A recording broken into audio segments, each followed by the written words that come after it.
That is the damaged Chernobyl nuclear reactor.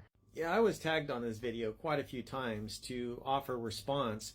I'm assuming that's because you're all wondering how much hype and spin and fluff was put into that little video. And there was actually quite a bit.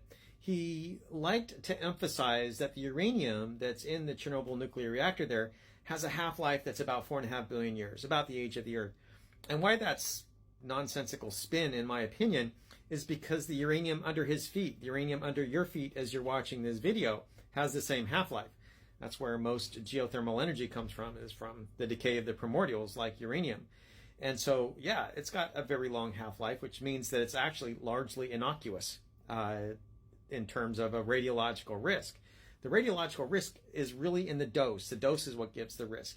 And the main component of external dose from spent nuclear fuel, like in the Chernobyl reactor, is from cesium and strontium. And those have a half-life of about 30 years.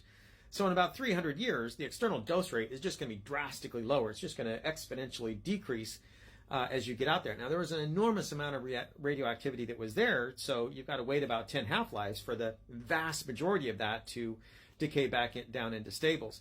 Now, that doesn't mean you're not going to need protection and so forth. You're still going to be concerned about the alpha emitters, so people are going to have to wear protective clothing and so forth if you're going to be handling the material.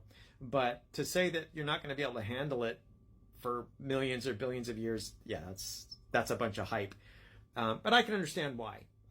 Right? Chernobyl was the absolute worst nuclear accident that we've had from commercial nuclear energy of any kind. Is just phenomenally bad.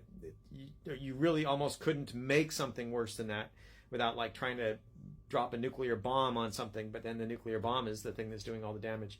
So that would be my assessment.